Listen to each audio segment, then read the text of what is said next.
Great. All right. Hi, everybody. Thank you so much for coming out tonight. Thank you, Jason, for having us. Today, we're going to talk a little bit about Eye2Eye, which is new chapter at Boston University's sub-organization devoted to gender equality. And we're specifically going to talk about our gender equality conferences and what we learned and the steps we took to hold them. So just so you have a little idea of what we're going to be discussing tonight, we'll do a quick introduction about Eye2Eye. What is it? How is it founded? We'll talk about our events and how we've incorporated intersectionality into those events. Then Emma's going to talk a little bit about how to actually plan the conference. We'll talk about some challenges we've faced and the successes we've had from learning from those challenges, and then we'll conclude. So just to get us started, we'll do quick introductions of ourselves. My name is Minette.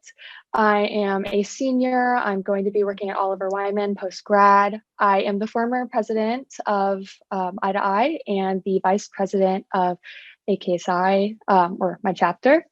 I've been in Eye2Eye for 3 years now. I've really loved seeing it grow. And because I've been here for 3 years, I've also seen and helped throw 2 conferences. Emma? So hi everyone, my name is Emma. I'm currently a junior. I am the current president of Eye2Eye, but before that I previously served as the vice president of operations, who is primarily in charge of planning the annual conference. And I've been in Eye2Eye for 2 years and I've overseen 1 conference. Awesome. So yeah, what is Eye2Eye? We know it's a sub-organization with AKSI, so no members can be part of it unless they're brothers of our chapter. But the way we market ourselves externally as a student-run nonprofit service organization, it's just easier that way. And our goal is clearly furthering the equality among all genders in the workplace. We used to be much more female focused, so like women empowerment, but recently in recent years, we've realized there's a lot of issues that we need to focus on with all genders on the spectrum. So we're much more inclusive now of all genders.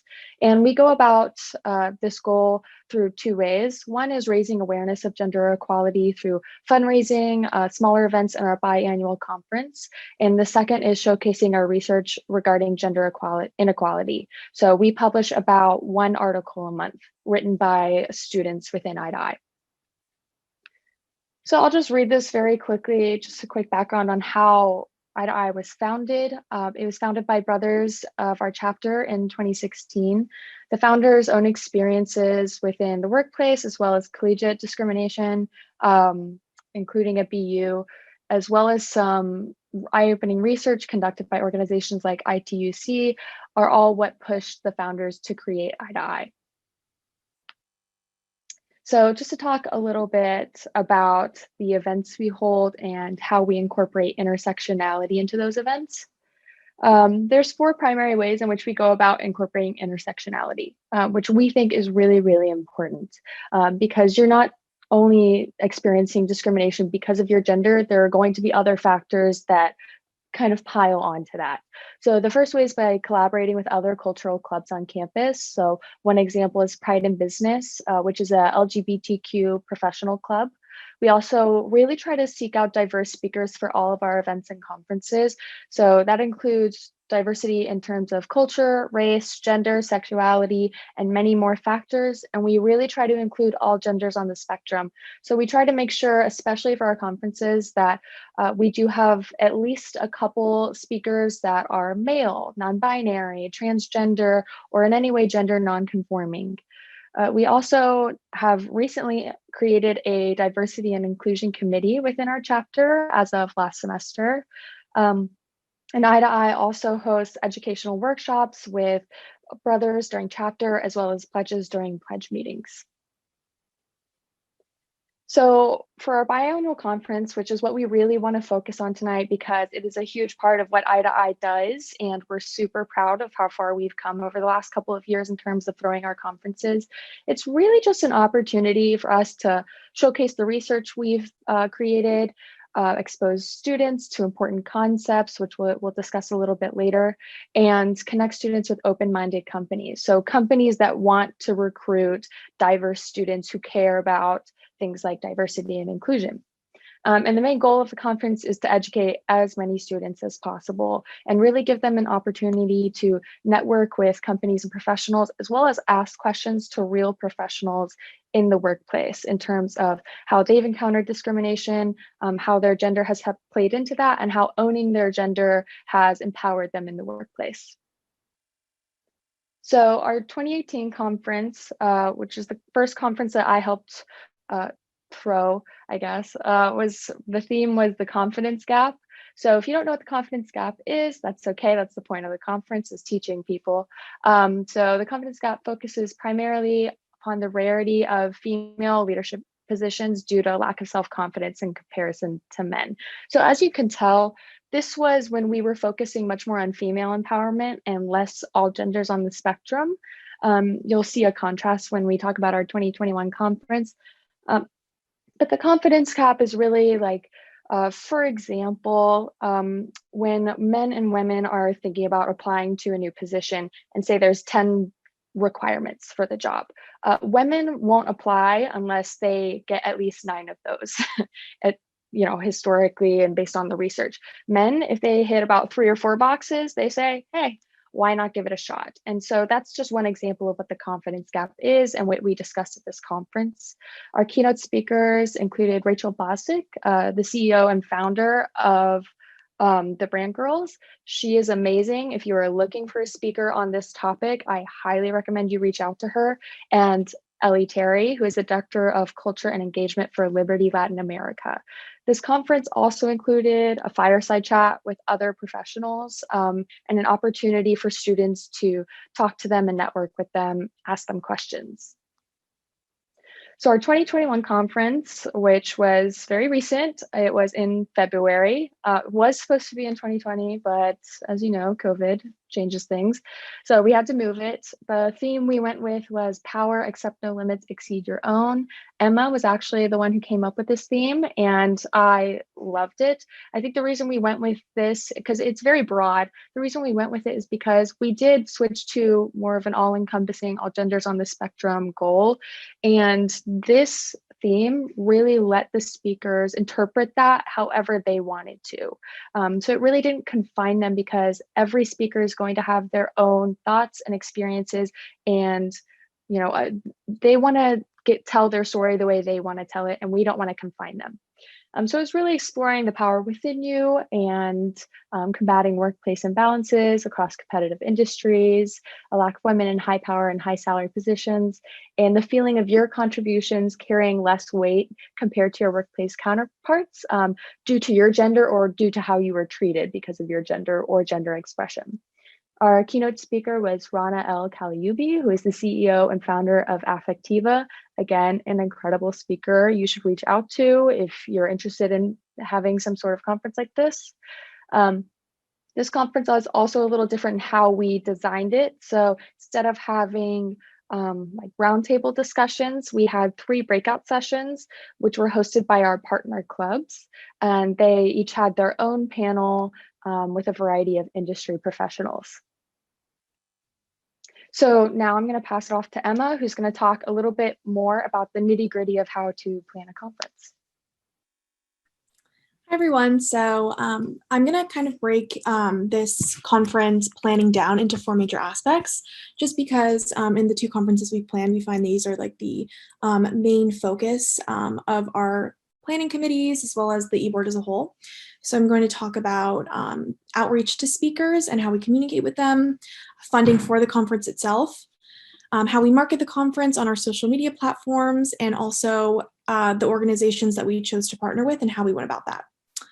So going into the speakers, we began speaker outreach over the summer. So we try to get about a year ahead before each conference, because it does take a long time to not only receive replies from the people that we choose to reach out to, but to figure out who exactly want to do outreach to, how we should do outreach to them, et cetera, et cetera. We also created an Excel sheet of potential speakers and their companies, just to keep track of who we were reaching out to, and to also make it easier for our committee members to begin outreach and make sure that there wasn't any overlap. We also created an email template for outreach, which was really helpful because the committee members on the operations committee were able to do outreach for us. This way we could delegate our time to other aspects of the conference, and we could send a lot of emails at once. We also maintained contact with our eventual keynote speaker throughout the process. I actually was in contact with her personal assistant, and this was great because we met quite a few times before the conference itself to go over logistics and the speech topics. We also had the clubs that we partnered with on campus reach out to their own speakers for breakout sessions so that our time was kind of split up evenly so that we weren't trying to scramble to get 12 companies, but one keynote speaker, and then each organization only had to reach out to speakers, and they only had to get 3 to 4 speakers for their specific club. We also created a speaker brief, which we have interspersed throughout our presentation, which we sent to potential speakers, which had the theme of our conference, the organizations we partner with, a little bit about Eye2Eye itself, and then also the breakdown of the conference schedule and what each portion of the conference was going to contain. So you can see the next slide. This is just an example from our speaker brief. So for our keynote speaker and our speaker panel, we had some guidelines that the potential speakers could look at and see if they would be interested in, a little bit about the topic, and a little bit about what each session was going to look like. So in terms of funding, we applied for funding for the conference through BU's Student Organizations Office, and they're always really receptive when we do apply for funding because they love events that include diversity and inclusion, and they also love that we bring in companies that students can network with for potential career and internship opportunities. We also reached out to companies for sponsorships, so what we did was offered a tiered sponsorship package and corresponding benefits based on how much they were willing to sponsor us for, which you can see on the next slide. We did about 5 sponsorship packages ranging from free to $1,000. And as you can see, they all provide a little bit of a different incentive for companies to pay that certain amount. So we have Copper, which is sending a company representative to our networking session after the conference, all the way to Platinum, which gives naming rights brought to you by so-and-so company. You can have a sponsor come and speak, distribution of company information such as pamphlets or PowerPoint slides, and then also a sponsor logo. And then I think moving on to marketing. So our co-vice presidents of marketing, they generate all the Instagram content for social media, but in particular for the conference, they created posts and stories leading up to the conference that gave our followers and just the general public information on what the conference was about, who was speaking at the conference, and also the dates and times of the conference itself. So the members of Eye2Eye had access to all marketing material to be reposted and shared across their Instagram and Facebook accounts. And then we also gave all the marketing materials to our partner organizations so that they could give it to their members so that we could increase the amount of people that were seeing our marketing material.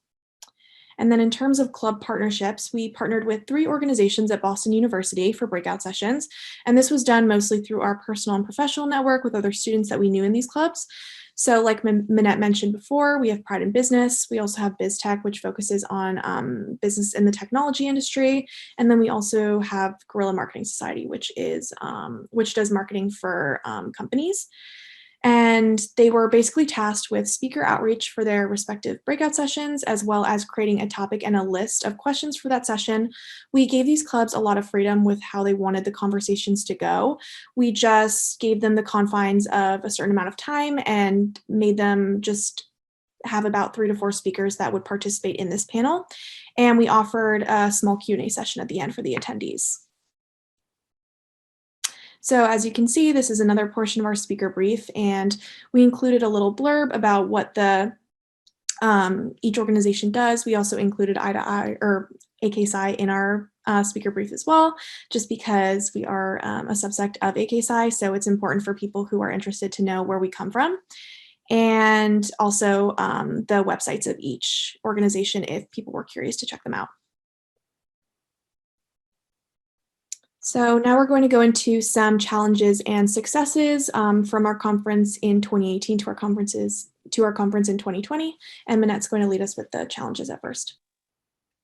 Thanks, Emma. Right. So the challenges, these are the hard parts and the parts where we learned the most.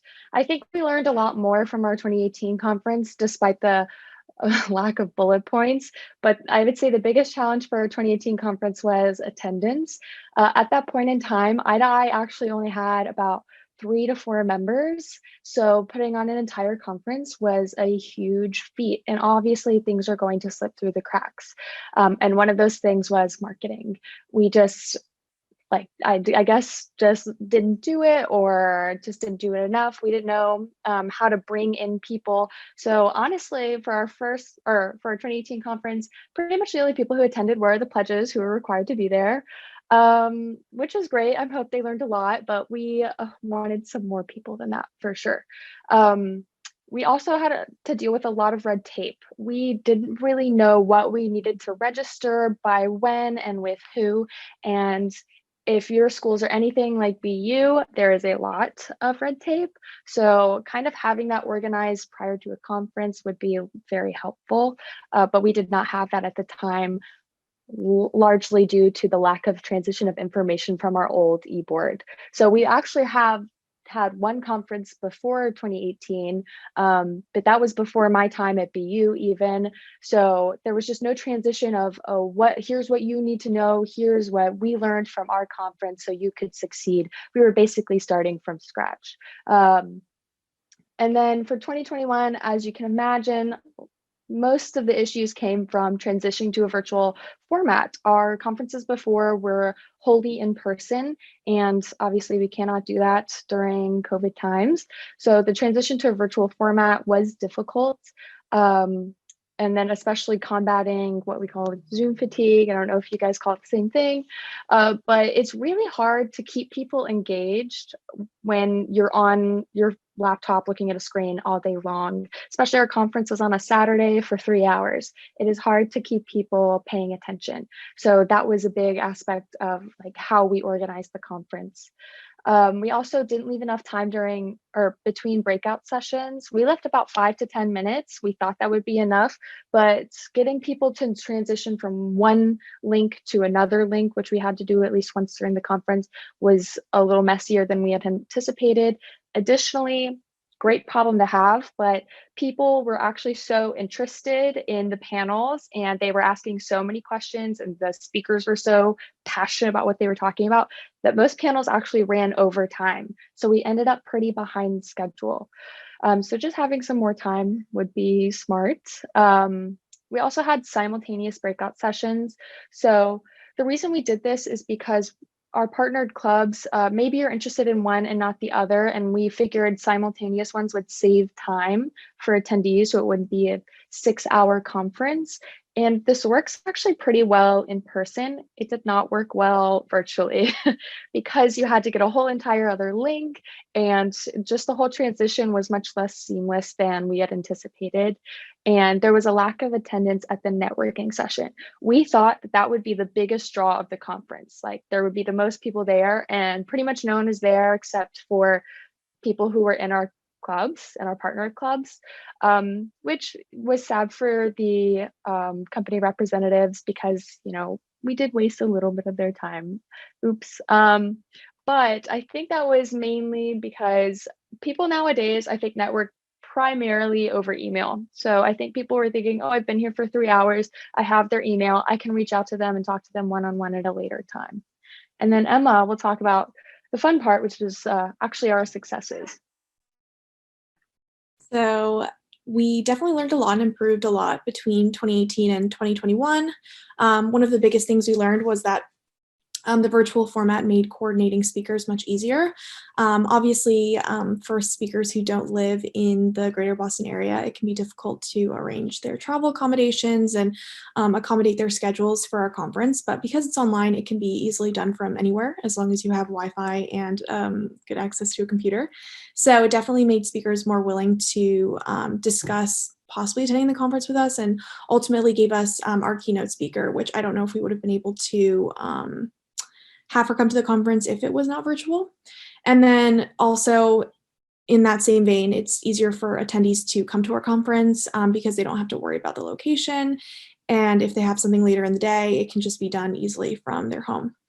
The costs were also lower online because we didn't have to provide them with any physical marketing materials. It can all be digital, as well as food costs and a lot of other kind of unknown or not as well thought out costs that go into a conference, which we initially planned for. And so moving to an online format made it a lot easier to allocate funds to things that were more important to us. And we also began collabing with other organizations like the ones that I mentioned, which helped our reach definitely, and also just made for more interesting dialogue in the panel sessions because we had different perspectives, not just outside of Eye2Eye, but outside of the Eye2Eye chapter in general, which I think was really interesting. Also, we made it a mandatory event for Eye2Eye brothers just because obviously it's going to help attendance, but I also think it's very important for brothers to be involved in some way in our sub-organizations, even if it doesn't mean that they're full-on members, but just becoming aware of like what we do and what the events that we do put on and supporting us in those endeavors is really important. And we also expanded our e-board, which we found was better because it made coordinating our events, our smaller events, and our research and marketing initiatives a lot easier. Obviously, larger is better to a point because at some point it gets really difficult coordinating so many positions. But definitely having a larger e-board from last time was extremely helpful. We also knew the deadlines and the process of registering with our SAO office so much easier because we'd already done it before, and we had people on our e-board who had experience with that.